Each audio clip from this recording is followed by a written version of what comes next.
Leaders must reflect the societies they represent. Diversity in leadership, as in all areas of society, is essential for representative decision-making and for thriving communities. For the Reykjavík Global Forum's final Power Off segment, let us now turn to Janina Kugel on unlocking the power of diversity.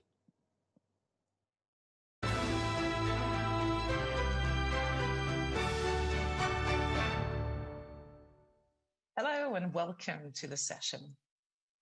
We always speak about diversity, and many people believe that diversity is just a buzzword, but it's not. It is actually about who we are as human beings, and we are different. We're different in gender, in religion, in sexual orientation, in age. We are having different cultural backgrounds, different ethnic backgrounds. We have disabilities or not, etc., and so on and so on.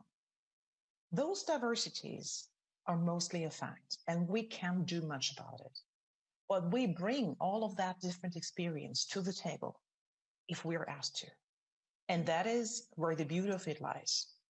Because when you think about it, if you have diverse teams, it makes things much better because you bring in the experience and you bring in that different thinking and you bring in these different backgrounds. Let me speak about monocultures. Because when we speak about it and when we think about agriculture, we know that monocultures don't really work.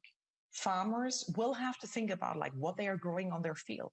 Because if they grow always the same things, then it won't grow anymore. The plants need to be changed. And the same happens in organizations as well. Organizations that are very monocultural are less innovative. They are less productive. And they actually also don't bring better results. So what do we need to do about making that and bringing a change into the picture? The issue is that human beings, we love monocultures. And you know why? Because we like people that are just like us, that are similar, that maybe come from the same country, maybe went to the same school. Then we think, oh yeah, okay, I know you have the same way of thinking and all of that. That is nice, but it doesn't make things better. Because what we then actually have in psychology and sociology, people speak about the so-called mini-me syndrome. You know, looking into similarities of people and believing that those similarities are better. And there's another thing that we have, and that is a bias. Conscious bias and unconscious bias. The tricky thing comes with the unconscious bias. We are not aware of that. You know, when I heard about unconscious bias for the very first time, it's quite a while ago, I thought, no, that cannot happen to me. I'm a Black woman. I know what discrimination means. And then I made a test that I can strongly recommend. Harvard Implicit Association Test. And then you actually realize we all have a bias. And there's a good and easy explanation to that as well. Our brain gets 11 million bits of information every second, but we can only process 40 of them. So that means that our brain makes a lot of shortcuts. And sometimes it's actually necessary that that brain makes a lot of shortcuts in order for us to survive. But we have to realize that we have those biases to be able to overcome it. And I think this is a good beginning.